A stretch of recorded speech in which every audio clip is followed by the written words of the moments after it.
I am joined by the woman who spoke out about having HIV/AIDS in the early 90s, a time when everyone else was running scared of the disease, and it had been ghettoised as something that only really affected homosexual men, that was lethally contagious, and something that was deeply shameful. Her speech to the Republican Convention in 1992 has gone down as one of the top 100 greatest American speeches of the 20th century. She's in Dublin for the Knitting and Stitching show in the RDS, and Mary Fisher joins me now. Mary, thank you so much for coming in to us this morning. My pleasure. I have to say, I was watching that speech this morning. It is a phenomenal speech. And the courage of standing up in 1992 and saying to the Republican Convention, I have HIV/AIDS. Why did you do it? For two reasons. One was my children. I had two small children, and I didn't want them to feel the shame. And the second reason was the fact that I come from a Republican family and I worked for a Republican president, and my credentials were there, and I needed to say that if it can happen to me, it can happen to you. Yeah. And I wanted people to understand that there is a different face that we need to put on this disease. And it was so interesting watching the reactions of the crowd. I mean, at the beginning they were all kind of just getting on with their stuff, and slowly it just fell to total silence. Then you began to get applause, and you could see the struggle on some people's faces. They were like, should I clap? Should I not clap? This is HIV/AIDS she's talking about. What did you make of the reaction? Well, it's funny because I don't know that I was really into the reaction of it. I was into trying to finish it, kind of, because... Just get to the end. Because I was so there. I mean, I was so, or maybe I was out of body. I don't know what I was. But once I was started, it was just... it was important for me to just talk right to the camera and talk to the people in the hall and just speak from my heart. Yeah. And then you know, then it just, whatever happens, happens. Yeah, well, obviously, it was a game changer, that speech. It was so powerful. But since then, you have continued to work with the whole issue of HIV/AIDS. You're an artist now. You do a lot of work out in Africa. We actually have some of your work here from the Faces from My Heart exhibition, He's My Baby. We might take a look at that one. First of all, just tell me about this. Well, these are all from photographs that I took of children in Africa, or mothers and women in Africa, and then I with HIV/AIDS. Right, yeah. Exactly, and I just tried to. I would attach little stories that go with each one to try and explain that these children, who are probably orphans, are our children too. We can't separate ourselves from, we can't be us and them. We are still, this is part of our world. And HIV affects all of us, and it doesn't really matter if we're Irish or American or African. You know, we're human, and AIDS affects people who are human. And Mary, I mean, obviously you're looking terrific. You've had access to the new therapies, the triple therapies. What is the situation now in sub-Saharan Africa, where the biggest concentration of HIV sufferers are living in terms of medication? Well, there is access to care.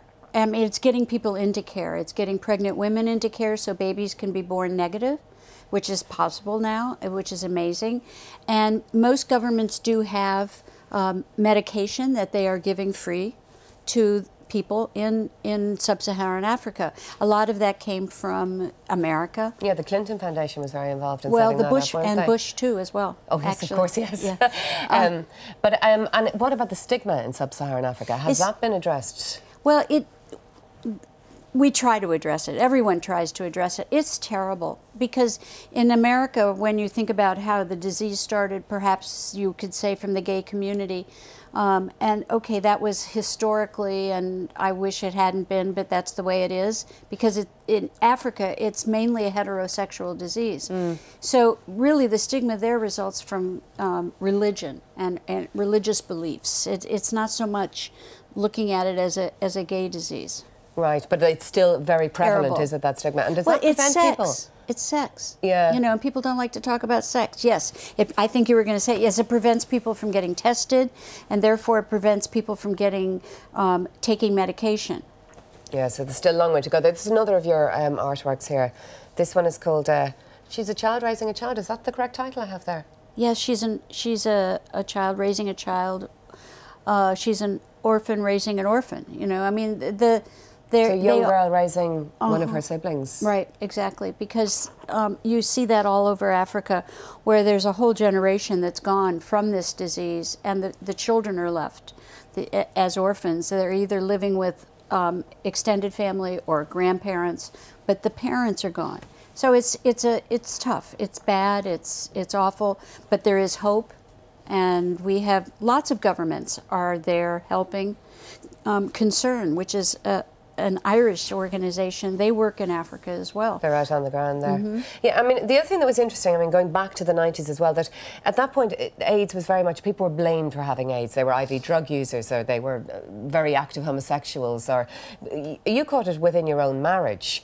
But you very much didn't differentiate yourself from the other people who were dealing with HIV at that point. It was a key point in your speech.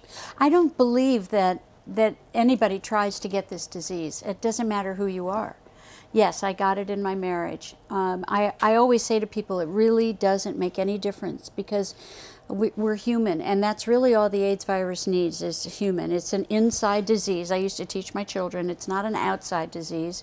You need to have compassion for people with HIV, but it is not a disease of, I mean, I can't let my children think that I'm a shameful woman or I'm bad or wrong, but you do feel that way. Last year I was diagnosed with breast cancer, and I realized the difference between being diagnosed with breast cancer, where I would go find a great doctor and people would come tell me their stories and be so compassionate.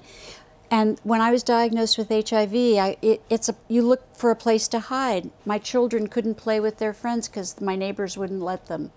Really? Oh yes, I mean it's a totally different feeling. I don't know why we do that, but we do that. We're the ones that make it not safe for people to speak out, or not safe for people to ask for help. Do you think that is still there nowadays to some degree in countries like America? I think it's still there because it's sex, and people don't like to talk about sex, and it's a sexually transmitted disease, and we're just so reluctant to give our children, our young people, the tools to make their own decisions. So we just say, well, don't have sex. Well, but that's not the way it is. Yeah, so there's still a way to go in it. And well, you're over here for the Knitting and Stitching show in the RDS. You also have a book out, Messenger Self-Portrait. So your art is going to be exhibited in the RDS this weekend? Yes, yes. Great. Yes. Well, look, Mary, thank you so much for coming into us this morning, and best of luck with the show. Thank you so very much indeed. Okay.